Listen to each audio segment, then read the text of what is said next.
Hello, नमस्कार। मेरा नाम नीलम मिश्रा है। मैं गौरीगंज प्राथमिक विद्यालय में प्रधानाध्यापक के पद पर कार्यरत हूँ। यह अमेठी ज़िले के गौरीगंज ब्लॉक में है। मेरे विद्यालय में कुल 110 बच्चों का नामांकन है, जिसमें 60 बालक और 50 बालिकाएं हैं। सभी बच्चे ग्रामीण परिवेश से आते हैं, जिनके घर में बच्चों को सही दिशा निर्देश थोड़ा कम मिल पाता है, क्योंकि उनके माता पिता या तो सही ढंग से पढ़ नहीं पाते हैं, या बच्चों पर ध्यान नहीं दे पाते हैं, या अपने रोज़गार के कार्यों में लगे रहते हैं। इसलिए बच्चों पर विशेष ध्यान देने की आवश्यकता रहती है। और प्राथमिक कक्षाओं में सर्वप्रथम बच्चों के लिए सबसे ज़रूरी चीज़ होती है, नामांकन तो उनका जैसे तैसे हो जाता है, लेकिन ठहराव कम हो पाता है। बच्चों में ठहराव भी हो, इसके लिए उन्हें तमाम रोचक गतिविधियों के माध्यम से पढ़ाया जाता है। अरविंदो सोसाइटी के माध्यम से संचालित उनके कार्यक्रमों से हम लोगों ने शून्य निवेश नवाचार से बहुत सी चीज़ें अपने बच्चों को कम निवेश करके भी सिखाई हैं।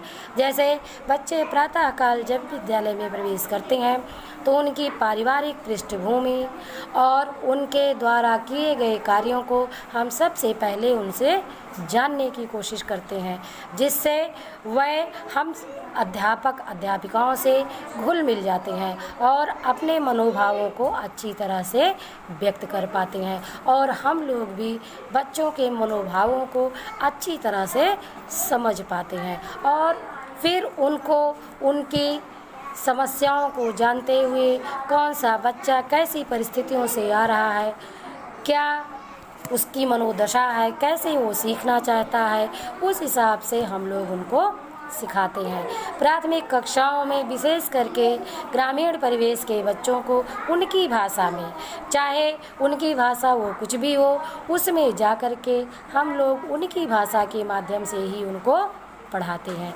और धीरे धीरे करके उनको मानक भाषा भी सिखाते हैं।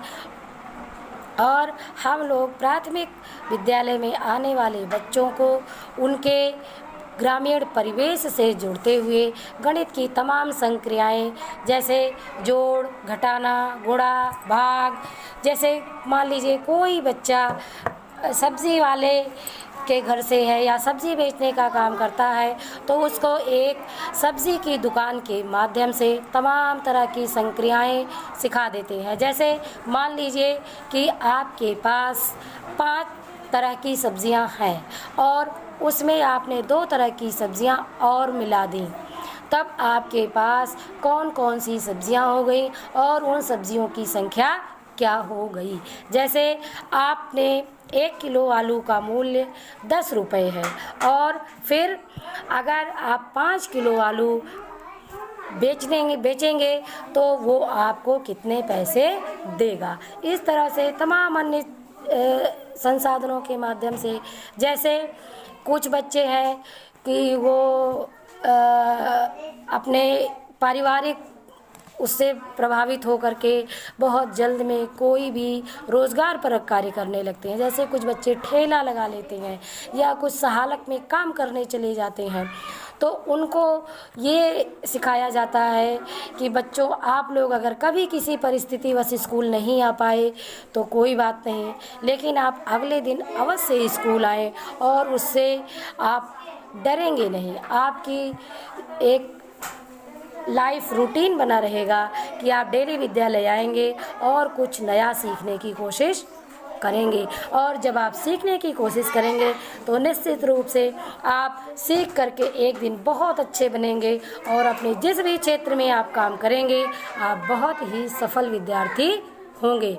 सफल विद्यार्थी होना अलग बात है और सफल व्यक्ति होना अलग बात है। आप अपने जीवन में सफलता हासिल करें और जहाँ भी रहें अपने काम को बहुत ही सम्मान के साथ, बहुत ही प्यार के साथ उस काम को करें। कभी किसी काम को छोटा न समझें। धन्यवाद।